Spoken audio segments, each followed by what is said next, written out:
हर खबर पर होगी आपकी पकड़। डाउनलोड कीजिए ABP live app. Kangana Ranaut ने शिवसेना के नेताओं से पंगा लिया तो उनके दफ्तर को तहस नहस कर दिया गया। वो भी तब जब बॉम्बे हाईकोर्ट ने 26 मार्च को, जब कोरोना काल शुरू हुआ था, उसी दौरान एक आदेश जारी किया था जिसमें साफ तौर पर कहा था कि ना तो सरकार, ना ही बीएमसी और ना ही कोई और मंत्रालय या विभाग आनन फानन में कोई कार्रवाई करेगा। अगर कोई कार्रवाई करनी भी है तो उसके लिए, जिसके खिलाफ कार्रवाई करनी है, पूरा वक्त दिया जाए जिससे कि अगर उसको कानूनी सहायता लेनी है तो उसको मौका मिले। लेकिन बीएमसी तो मानो ये सब सुनना ही नहीं चाहती थी। इसी वजह से बॉम्बे हाईकोर्ट में भी जब कंगना की याचिका पर सुनवाई शुरू होने वाली थी, उससे पहले ही कंगना के दफ्तर में घुसे, तोड़फोड़ की, सारा सामान तहस नहस किया और उसके बाद में जब तक बॉम्बे हाईकोर्ट में याचिका पर सुनवाई शुरू होती तब तक वापस भी चले गए। यानी साफ तौर पर बीएमसी की मंशा पर यहां पर सवाल खड़े होते हैं, क्योंकि अगर बीएमसी को ये पता था कि बॉम्बे हाईकोर्ट में याचिका लंबित है तो इतनी जल्दबाजी में कार्रवाई क्यों की गई? क्यों नहीं बॉम्बे हाईकोर्ट की सुनवाई का इंतजार किया गया?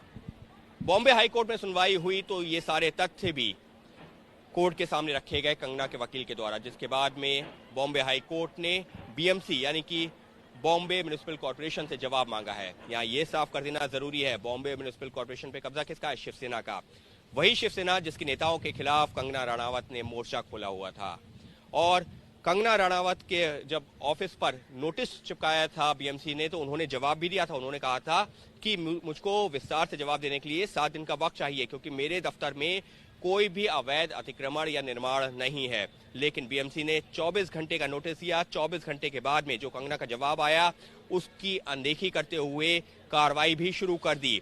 10:03 पर जो है, जैसे ही वक्त 24 घंटे का वक्त पूरा हुआ, 10:10 बजे के आसपास कार्रवाई भी शुरू हो गई। बॉम्बे हाई कोर्ट में दोपहर 12:30 बजे तक, जब तक कंगना की याचिका पर सुनवाई शुरू होती, तब तक तो सब तोड़फोड़ करके बीएमसी के अधिकारी अपना सामान उठा करके वहां से निकल भी गए, क्योंकि उनको इस बात का अंदेशा था कि बॉम्बे हाई कोर्ट इस तरीके की कार्रवाई पर रोक लगा सकती है।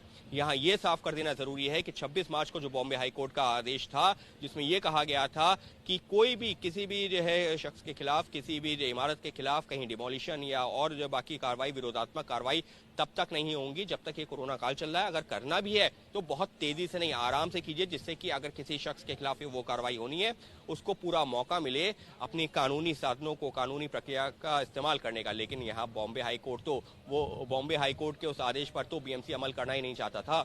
उसका मकसद तो एक था कि कैसे भी हो कंगना के घर को, या जो दफ्तर है, उसको तहस नहस किया जाए। इससे बीएमसी के एजेंडे के ऊपर सवाल खड़े होते हैं कि क्या बीएमसी ने अपने आकाओं के आदेश पर इस तरीके से कार्रवाई की है? क्योंकि अगर वो आदेश नहीं था तो फिर इतनी त्वरित कार्रवाई की जरूरत क्या थी? ऐसा तो है नहीं कि एक दिन में ये निर्माण हो गया है।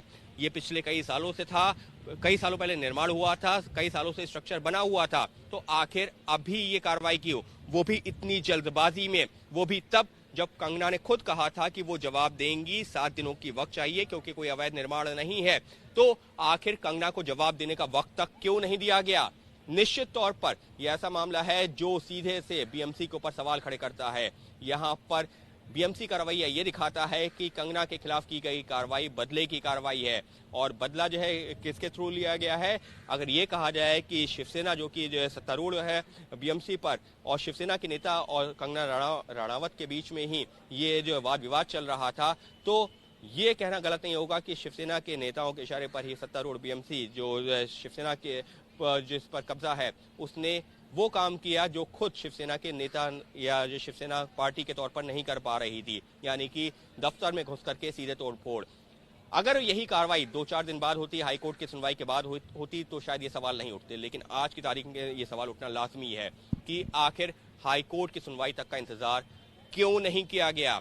2 घंटे बाद ही सुनवाई होनी थी। अगर इतने सारे जो सबूत थे बीएमसी के पास में कि अवैध निर्माण हुआ है, हाईकोर्ट में जाते, हाईकोर्ट को बताते कि इस वजह से हमको गिराना है, हाईकोर्ट की अनुमति लेते और गिरा देते आकर के। लेकिन यहाँ पर उसका इंतजार ही नहीं किया गया, क्योंकि बीएमसी को भी पता था कि हाईकोर्ट में जब मामला जाएगा तो हो सकता है उनकी कार्रवाई पर रोक लग जाए। इसी वजह से आनन फानन में ये कार्रवाई की गई और मकसद एक था कि कंगना को सबक सिखाना है। हालांकि तोड़फोड़ कर दी गई है, कार्रवाई कर दी गई है। मामला बॉम्बे हाई कोर्ट में है। बॉम्बे हाई कोर्ट में बीएमसी का क्या पक्ष आता है ये तो बीएमसी वो तो जब सुनवाई होगी कल यानी गुरुवार को तब जो है पता चलेगा। लेकिन जिस तरीके से बीएमसी ने ये कार्रवाई की है इसको सिरे से बदले की कार्रवाई कहा जा सकता है। और बदला क्यों? क्योंकि कंगना ने शिवसेना के खिलाफ आवाज बुलंद की है और बीएमसी पर है शिवसेना का कब्जा। लिहाजा बीएमसी ने अपने नेताओं का बचाव करते हुए या ये कहा जाए कि क्योंकि वाद विवाद चल रहा था तो उनका साथ देते हुए कंगना के खिलाफ की है ये तोड़फोड़ की कार्रवाई। और इस वजह से बीएमसी के ऊपर आज आरोप भी लग रहे हैं और कटघरे में भी खड़ी हो रही है, क्योंकि ये कार्रवाई निश्चित तौर पर एक बदले की कार्रवाई के तौर पर देखी जा सकती है। एबीपी न्यूज आपको रखे आगे।